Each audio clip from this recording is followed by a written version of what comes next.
Livingston of the Guerrilla News Network explains man-made climate change in his blog. Alex Jones works for the New World Order Asset B31164, posted by Livingston. Yeah, I know it sounds insane, I know it sounds crazy, but picture this if you will. The most rich and powerful people on the planet want to create a one-world government. They want to keep the herd, the masses, as unaware workers, each one never strong, smart, or caring enough to question the system as it is. That's not a conspiracy theory, that's primate biology and the nature of hierarchy. Industrial civilization is the endpoint of the institution of slavery and hierarchical social functioning. Mass slavery in humans has popped up thousands of times in history across many cultures, but it never works. Hierarchy, subjective consciousness, and civilization are all relatively new in our evolutionary time. They don't mesh with human ontogeny.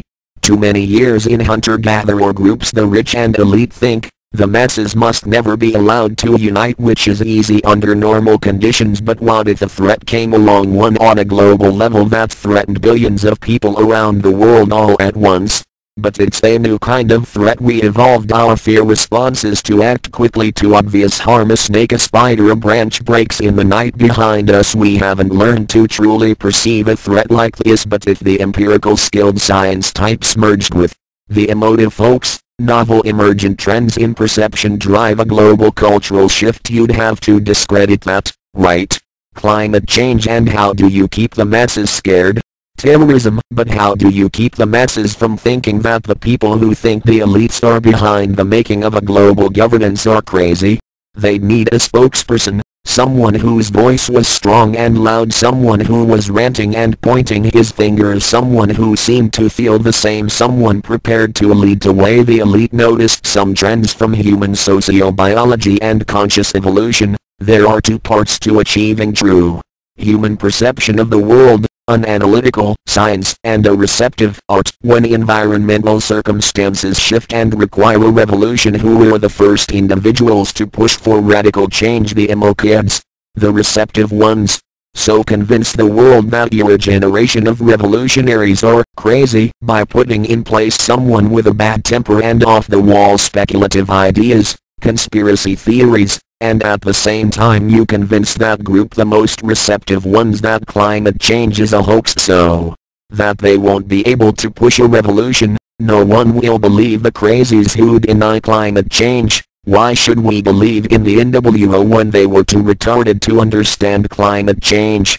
So Alex Jones works for NWO, and we will all unite and kick their fucking ass. After, we will all have a beer at the bar on the yellow submarine of the apocalypse and joke about the times when we used to argue in threads and stuff. Humans will evolve into a consciousness fit for rhizome, fit for network social groups. Hierarchy will dissolve, and the rulers and bullshit of civilization will be stripped away from the living world, revealing its creamy nugget center. After each mass extinction, biodiversity increases. It'll do that again. Consciousness will evolve. Yeah, there's the Matrix suckass. Do I get some cool green background letters yet, or what? I'm going to the bar. Livingston wrote bump for having fucked the system. Stop strip mining wrote 5 by Obscure wrote, well, you got one thing right.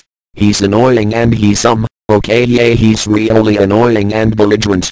Ref 360 wrote, sorry I missed the part that proves your thesis. How is Alex Jones working for the NWO again? Because he doesn't believe that climate change is man-made. Get real. Livingston wrote, ref, I know you're leery of conspiracy theory, but hear me. Jones isn't literally employed by the NWO. He doesn't even know that he's helping them out by lumping all of the most paranoid, open-minded individuals into a group that will be construed by the mainstream as conspiracy theorists. Most of our lives are driven by unconscious motivations and urges which we seldom question or challenge. He's just on a roll with the whole conspiracy vibe, and he makes good money off the good money, and power have ways of misleading us, now don't they? The thesis isn't for me to prove, it's for you to disprove. Oh, and they're not really rectals. The overly receptive tend to have difficulty processing things analytically. They ain't the best at symbol manipulation. They are rectals in the sense that they function mostly on drivers from the reptilian brain, the most basic human urges for survival. It's just a metaphor but not one with many empirically sound connections, and where modern WO crew on this one.